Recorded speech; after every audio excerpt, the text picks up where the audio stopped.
What's up guys, Jay here with Solo YGO. Welcome to the channel if you're new.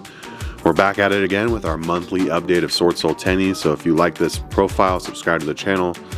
I just said it, but we do this deck every single month. We update it for the meta, try and keep you guys up to date on it so that you're not playing it for past formats and you're playing it most ideally, because it is obviously not tier 1 or meta.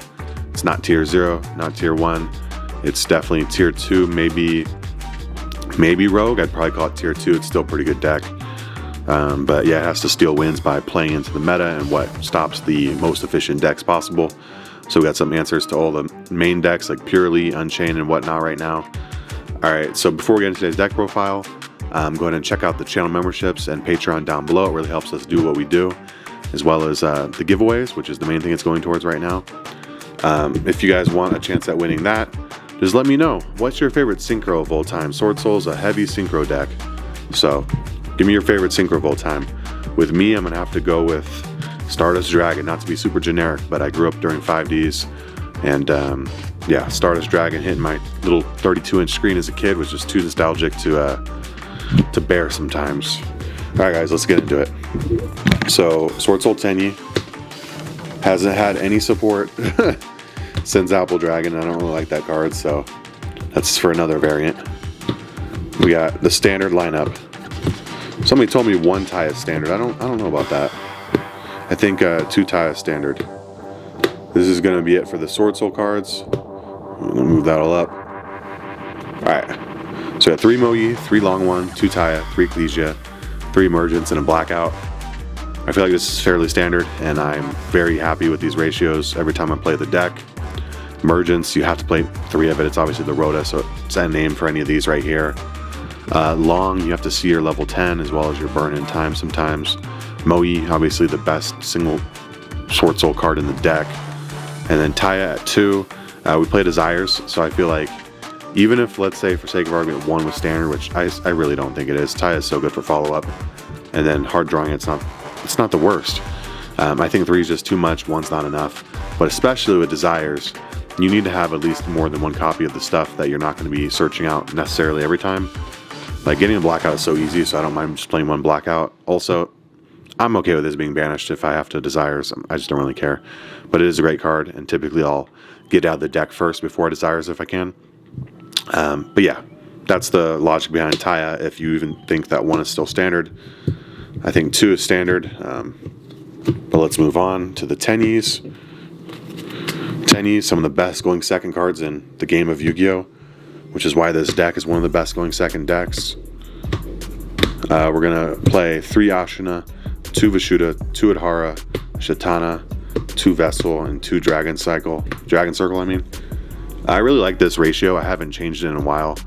If you want to be really aggressive, if you want to be just really old gas, I would say run triple Adhara, triple Ashina, triple Vishuddha, and triple Vessel and cut these cards. If you want to be super conservative and playing around hand traps, play 3 Heavenly Dragon Circle and maybe cut 1 Vessel or cut something else in the deck. But I kind of like this. It's kind of more conservative, like middle of the road, gas slash trying to play around stuff. I just really like it. I think it gets the job done. Let me know down below if you like any other ratios. Always receptive to feedback, and I respond to every comment.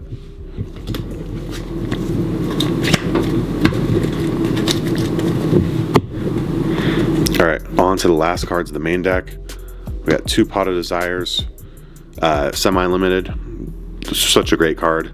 It was like it was made for Swordsoul. It's been played in the deck since its inception. Obviously, they tried to hit this deck by banning Protoss and eliminating this card, but it's back at 2. It's a really good card. Desiring Desires doesn't feel good, but that issue has pretty much been resolved since they cut it down from 3. I don't know if I would run 3 if it came back to 3. Maybe.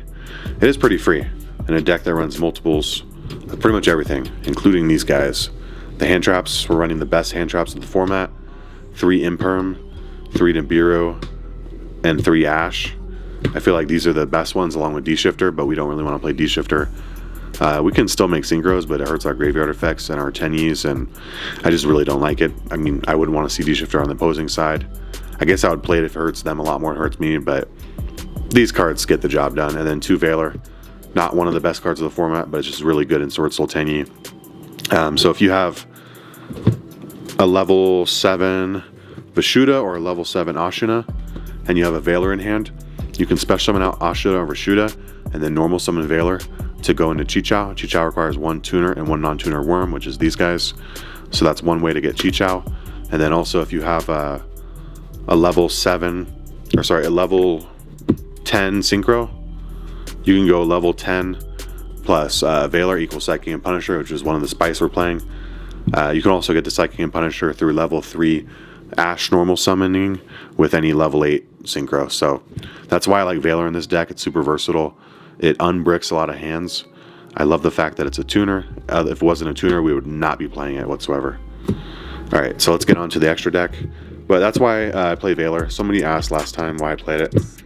And that's just how versatile it is. Plus we had space for it, so we're still able to play the best hand traps in the format and not make concessions on that end. This extra deck is one that you guys helped me kind of lab up in the comments. I changed my ratios around. I pretty much took the ideas of everybody and merged it together. It seems very standard, and I like it. And I was not playing. Pretty much the only difference is I wasn't playing Chao Feng before. I was playing Ice Jade. That was because of Kashtira. But with Kashtira getting hit, we're back on Chao Feng. Chao Feng seems to be an auto kill against stuff like Pearly and Egg Sister, and pretty much a lot of rogue, a lot of light stuff. With Nibiru in the format pretty heavily, Chao Feng just seems kind of mandatory for this deck right now.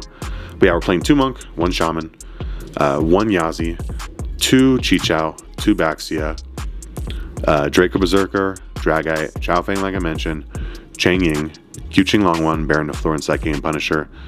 I lied, this is not standard. Everything here is standard except for Psyche and Punisher. That's my personal touch, but I think I mentioned in past profiles, I would not be caught without it. If they ogre your Moyi, if they clear your Moyi by any means, same thing goes for Taya, and you're stuck with that pesky level 4 token that says that you cannot do anything other than Synchro Summon while it's face up on the field. If you have a Tenyi in your hand at level 7, or you have a Vessel, way of adding it, whatever, something to get to it, you can, or a heavily Dragon Circle to tribute it away, you can, yeah, well that's another way of getting it, but if you have a level 7 Tenyi, you can summon it out and you go into Psyche and Punisher, which feels really good to be able to still make a play in the moment. I was playing three Monk and no Shaman. In this deck with not running triples of each, I think having a Shaman for options is okay, and then 2 Monks is just fine. I know a lot of people are wondering if the 3rd one ever comes up. Sure, maybe once out of every 10 games, but Shaman maybe comes up, 2 out of every 10 games. So, you got to play the ones that are more necessary, because we don't have more than 15 slots to work with, so this just feels really nice. Alright guys, that's it for the October rendition of Swordsoul Tenyi. If you have any questions, leave them down below. Remember to like, subscribe, comment, answer that question of the day. What is your favorite synchro of all time? And we'll see you in the next one. Peace out.